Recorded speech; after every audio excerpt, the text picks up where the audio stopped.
Good evening, everyone.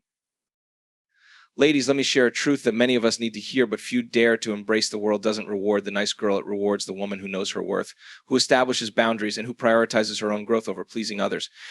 Being nice often translates to sacrificing your authenticity for the comfort of others, and while it may feel safe or acceptable in the moment, it chips away at your power, your potential, and your true self. To stop being the nice girl is not about becoming cold or unkind, it's about stepping into the fullness of who you are and reclaiming your life. The nice girl persona for many women feels like an identity they've worn for so long that it's become second nature. It often starts in childhood, where society teaches girls to be agreeable, polite, and accommodating to others' needs. While these qualities are not inherently negative, they can lead to a pattern of self-sacrifice, people-pleasing, and neglect of one's own desires and boundaries. Recognizing the cost of being nice is the first and most critical step toward breaking free from this conditioned behavior and stepping into your authentic power. When you are perpetually nice, you often find yourself saying yes when you want to say no. You prioritize the comfort of others over your own well-being, thinking it's the right thing to do. But each time you silence your true feelings or ignore your own needs, you're chipping away at your self-respect and self-worth. Over time, this becomes a habit that shapes your life, your relationships, and your sense of self. You may feel drained, unseen, or even resentful, yet unsure of how to break the cycle without feeling guilty. The cost of being nice is not just emotional, it's also energetic. By constantly giving your time, attention, and energy to others, you leave little for yourself. You might wake up one day and realize you've been living a life dictated by others' expectations rather than your own aspirations. This is the subtle but profound consequence of being the nice girl. It's not that you don't have dreams or ambitions, it's that they've been buried under the weight of trying to keep everyone else happy. Breaking free begins with awareness. You must acknowledge how this pattern has shaped your life and recognize that continuing down this path will only lead to further disconnection from yourself. Ask yourself, how many times have you said yes to avoid conflict, even though it cost you your peace? How often have you taken on responsibilities that weren't yours because you didn't want to disappoint someone? These small, seemingly harmless moments accumulate, creating a life that doesn't reflect your true desires or potential. Awareness, however, is only the first step. The next is courage, the courage to start saying no, to prioritize your needs, and to honor your truth. This may feel uncomfortable at first because it goes against everything you've been taught about being nice. You might worry about being perceived as selfish, rude, or unkind. But let me tell you, this standing up for yourself and honoring your boundaries is not selfish, it's necessary. When you stop being the nice girl, you reclaim your power. You start making decisions based on what's best for you, not on what will make others like or approve of you. You learn that your value is not tied to how much you can give or how agreeable you can be. Your worth is intrinsic, and it's time you start living like you believe that. This shift doesn't mean you become unkind or indifferent to others. On the contrary, it allows you to show up as your best self, one who is fully present, authentic, and unapologetically true to her values. So when you stop being the nice girl, you begin to live with intention. You focus on what truly matters to you, and as a result, you create deeper, more meaningful connections with others because you're no longer operating from a place of obligation or fear. Recognizing the cost of being nice is not about rejecting the good in you. It's about redefining what it means to be good. Being good doesn't mean being a doormat. It means living in alignment with your truth, respecting yourself enough to set boundaries, and having the courage to prioritize your own well-being. It's about saying yes to yourself and trusting that those who truly value you will respect your choices. The cost of being nice is too high if it means losing yourself in the process. You owe it to yourself to step into your power, to honor your needs, and to live authentically. When you do, you'll find that life becomes richer, fuller, and more aligned with who you truly are. Stop being the nice girl and start being the woman who knows her worth, lives her truth, and inspires others to do the same. You deserve nothing less. Rewiring your perception of kindness is a pivotal step in transforming your life. For too long, kindness has been misunderstood and misapplied, especially by those who feel obligated to be the nice girl. This outdated notion of kindness equates being kind with being overly accommodating, agreeable, and self-sacrificing. It's time to let go of that flawed perspective and recognize that true kindness begins with how you treat yourself. When you shift your perception, kindness becomes an expression of strength, not a sign of weakness. Kindness is not about putting others' needs above your own at all times. It's about balance. The nice girl often feels compelled to please everyone, fearing that anything less than compliance will be perceived as unkind or selfish. But this is a misconception. Being kind does not mean suppressing your needs or allowing others to take advantage of you. True kindness is rooted in self-respect. It's about showing up for others in a way that also honors your own boundaries and values. Rewiring your perception of kindness requires a fundamental shift in how you view yourself and your interactions with others. Ask yourself, when you're kind to others, are you doing it out of genuine care, or are you doing it to avoid conflict, gain approval, or feel validated? This self-inquiry is crucial because it reveals whether your kindness is authentic or merely a mask for deeper insecurities. True kindness flows naturally when you are secure in yourself and when your actions align with your values, not when they stem from a need to be liked. The journey to redefine kindness begins with self-compassion. You cannot be genuinely kind to others if you are not kind to yourself. This means letting go of guilt when you prioritize your needs, forgiving yourself for past mistakes, and recognizing your own worth. When you practice self-compassion, you create a solid foundation from which authentic kindness can grow. You no longer feel the need to overextend yourself to prove your value because you understand that your worth is not tied to how much you can give or how agreeable you can be. Authentic kindness also requires courage. It takes courage to set boundaries and to say no when something doesn't align with your values or energy. The nice girl often fears that asserting herself will make her seem unkind or unlikable. But the truth is, boundaries are acts of kindness both to yourself and to others. When you set clear boundaries, you prevent resentment from building up and ensure that your interactions remain genuine and healthy. You teach others how to treat you, and you create space for relationships that are based on mutual respect, not one-sided sacrifice. When you rewire your perception of kindness, you also redefine how you show up in the world. You stop trying to fix or save everyone, recognizing that true kindness is empowering, not enabling. Instead of solving others' problems for them, you support them in finding their own solutions. Instead of agreeing to everything to avoid conflict, you speak your truth with grace and clarity. This kind of kindness is not about being nice, it's about being real. It's about showing up authentically and with integrity, even when it's uncomfortable. Rewiring your perception of kindness allows you to live with greater freedom and authenticity. You no longer feel trapped by the need to please others or gain their approval. You learn to give from a place of abundance, not obligation. You become someone who uplifts others without depleting yourself. This shift not only transforms your relationships, but also your relationship with yourself. You begin to see kindness as a strength, a choice, and a reflection of your inner power. Kindness is not about how much you can sacrifice for others. It's about how much you can honor yourself while still showing up for others in meaningful ways. When you rewire your perception of kindness, you stop seeing it as a weakness or a duty. Instead, you see it as a profound act of self-respect and authenticity. And when you live with this understanding, you inspire others to do the same. True kindness starts with you. And when you embody it authentically, it becomes a ripple effect that touches everyone around you. Reclaiming your boundaries is one of the most empowering steps you can take in transforming your life. Boundaries are not walls to keep others out. They are a declaration of your values, your worth, and your self-respect. For too long, many of us have been taught that setting boundaries is selfish or unkind. As a result, we allow others to overstep, to demand more than we can give, and to treat us in ways that diminish our energy and peace. But boundaries are not acts of aggression. They are acts of love, both for yourself and for the people around you. The struggle to set boundaries often stems from a fear of rejection or conflict. The nice girl archetype tells us that we must be agreeable at all costs, even if it means sacrificing our own well-being. This pattern creates a life where you constantly give without receiving, say yes when you want to say no, and endure situations that drain you because you don't want to upset others. Over time, this erodes your sense of self and leaves you feeling unfulfilled, exhausted, and resentful. Reclaiming your boundaries begins with a deep understanding of your own needs, values, and priorities. Ask yourself what matters most to you. What are the non-negotiables in your life? When you have clarity about these, setting boundaries becomes less about keeping others out and more about creating space for what truly serves you. Boundaries allow you to protect your energy, your time, and your emotional well-being, so you can focus on the things that align with your purpose and bring you joy. Establishing boundaries can feel uncomfortable at first, especially if you've been conditioned to put others' needs above your own. You might worry about how others will react or fear being seen as difficult or selfish. But the truth is, boundaries are not about controlling others. They're about defining how you choose to engage with the world. They are a way of teaching others how to treat you, and they serve as a guide for your own actions and decisions. When you reclaim your boundaries, you take responsibility for your life. You stop waiting for others to respect your needs and start respecting them yourself. This shift is powerful because it puts you back in the driver's seat. You no longer feel like a victim of others' demands or expectations. Instead, you become the architect of your own experience, deciding what you will and will not allow into your life.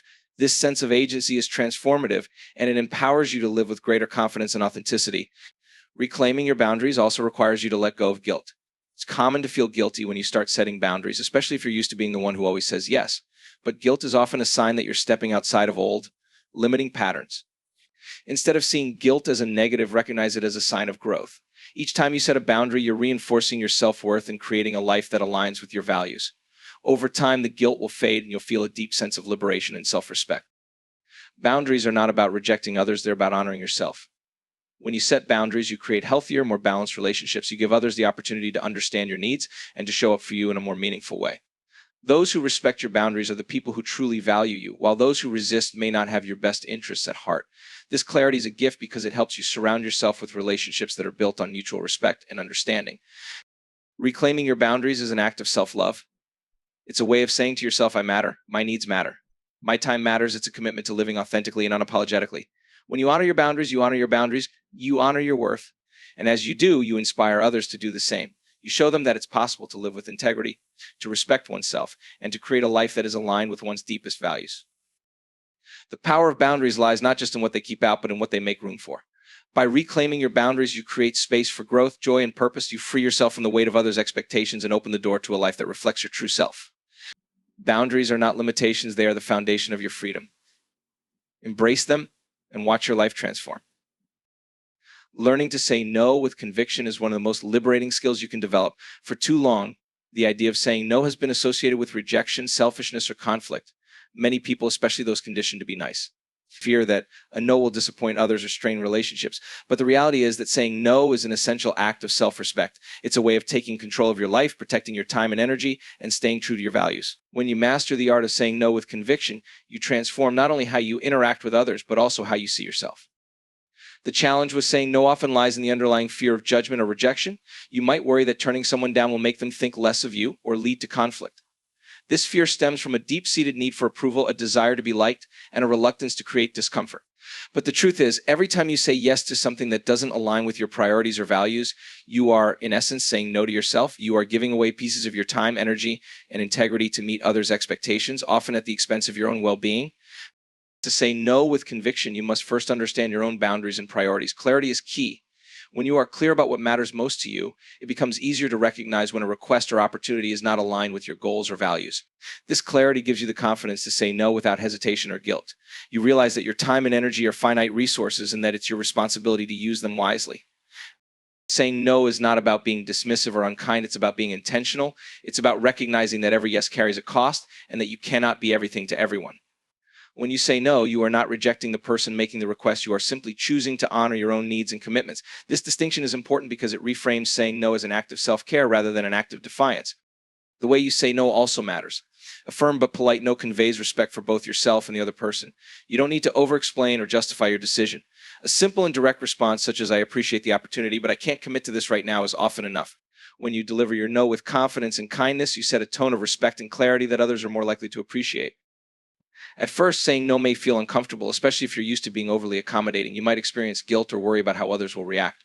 But this discomfort is a sign of growth. Each time you say no with conviction, you strengthen your sense of self and reinforce your boundaries. Over time, it becomes easier, and you start to notice the positive impact it has on your life. You feel more in control, less overwhelmed, and more aligned with your true priorities. Saying no with conviction also has a profound effect on your relationships. It teaches others to respect your time and boundaries, and it encourages more honest and authentic interactions.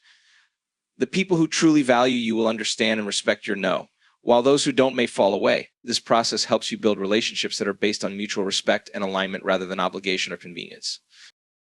Learning to say no is not about shutting people out, it's about making space for what truly matters. It's about reclaiming your time and energy so you can invest them in the things that align with your goals, values, and passions. When you say no with conviction, you empower yourself to live more authentically and purposefully. You free yourself from the weight of unnecessary obligations and create room for growth, joy, and fulfillment. Remember, every no is a yes to something else. It's a yes to your peace of mind, a yes to your dreams, and a yes to your most authentic self. Saying no is not a rejection, it's a redirection. It's a choice to prioritize what truly matters and to live with integrity. Embrace the power of no and watch your life transform. Stepping out of the role of perpetual approval seeker is a transformative journey. The need for validation from others can feel all-encompassing, driving you to seek constant reassurance that you are enough, that you are loved, and that you belong. This need often stems from a deep-rooted fear of rejection or abandonment, a fear that if you don't meet others' expectations, you'll lose their acceptance. But here's the truth: the approval you're seeking externally is something only you can truly give yourself. When you shift from seeking external validation to cultivating internal approval, you begin to reclaim your power and live a life that is authentically yours. Approval seeking can manifest in subtle ways, saying yes to things you don't want to do, altering your behavior to fit in, or holding back your true opinions to avoid conflict. It's an exhausting cycle, and no matter how much validation you receive, it never feels like enough. That's because external approval is fleeting. It's conditional and dependent on factors outside of your control. Chasing it leaves you at the mercy of others' opinions, pulling you further away from your true self. The first step in breaking free is awareness. Recognize when you're acting out of a need for approval, rather than from your own desires and values. This self-awareness is crucial because it allows you to pause and question your motivations. Ask yourself, am I doing this because it aligns with who I am, or am I doing it because I want someone to like me, praise me, or accept me? This simple act of questioning creates space for a new choice, a choice to prioritize your own approval over others. Shifting your focus inward requires you to build a deeper relationship with yourself. This means taking the time to understand who you are, what you value, and what truly matters to you. When you have clarity about these things, your actions naturally begin to reflect your authentic self rather than a version of yourself designed to please others. You realize that your worth is not something that can be granted or taken away by anyone else. It's intrinsic, unchanging, and always present. Cultivating self-approval also involves embracing your imperfections. Seeking external validation often comes from a desire to appear flawless, to avoid criticism, or to gain admiration. But perfection is an illusion, and striving for it only leads to frustration and self-doubt. True self-approval comes from accepting yourself as you are, flaws, mistakes, and all. It's about recognizing that you are enough not because of what you achieve or how others see you, but simply because you exist. Breaking free from approval seeking is not about disregarding others' opinions altogether. It's about putting them in their proper place. You can value feedback and cherish meaningful relationships without letting them dictate your self-worth. The key is balance, allowing others' perspectives to inform you without letting them define you. When you find this balance, you become grounded in your own truth, and the opinions of others lose their power to sway you. One of the most empowering aspects of letting go of approval seeking is the freedom it brings. You no longer feel the need to constantly monitor how you're perceived or tailor your actions to fit others' expectations. You become free to express yourself authentically, to take risks, and to pursue what truly lights you up. This freedom is not just liberating, it's magnetic. When you live from a place of self-approval, you naturally attract people and opportunities that align with your true self. The journey to self-approval is not always easy. It requires you to confront your fears, challenge old patterns, and step into the unknown. But the rewards are profound. When you stop seeking approval from others, you discover a sense of peace and fulfillment that external validation could never provide. You become your own source of validation, your own greatest supporter, and your own unwavering ally. Stepping out of the role of an approval seeker is not about closing yourself off from others. It's about opening yourself up to your true potential. It's about living a life that feels authentic, meaningful, and aligned with who you are. The approval you've been seeking is already within you. When you embrace this truth, you unlock a power that transforms not only how you see yourself, but how you show up in the world. You are enough just as you are. Embracing your individuality is one of the most empowering acts of self-discovery. For much of our lives, we are taught to conform, to fit in, and to mold ourselves to meet societal expectations. But there is an undeniable truth we often overlook. Your individuality is your power. The qualities that make you unique, the perspectives only you can bring, and the experiences that have shaped you are all integral to the person you are meant to be. When you stop trying to blend in and start embracing your authentic self, you unlock a freedom and a power that can transform your life. Embracing individuality begins with self-awareness. Many of us suppress parts of ourselves in an effort to gain acceptance or approval. We downplay our quirks, silence our opinions, or alter our appearance to fit a certain mold. But when you deny who you truly are, you lose touch with your own essence. The first step in reclaiming your individuality is to reconnect with yourself. Take time to reflect on who you are, what you value, and what brings you joy. Ask yourself, what parts of me have I been hiding and why? This process of self-discovery is not about finding something new, but about uncovering the person you've always been. Accepting your individuality also means letting go of the need to compare yourself to others. Comparison is one of the greatest obstacles to self-acceptance. It's easy to look at someone else's life and feel inadequate, as though you're falling short. But comparison is a thief of joy, and it blinds you to your own unique gifts and strengths. Instead of measuring yourself against others, focus on your own journey. Celebrate your progress, honor your achievements, and trust that your path is unfolding exactly as it's meant to.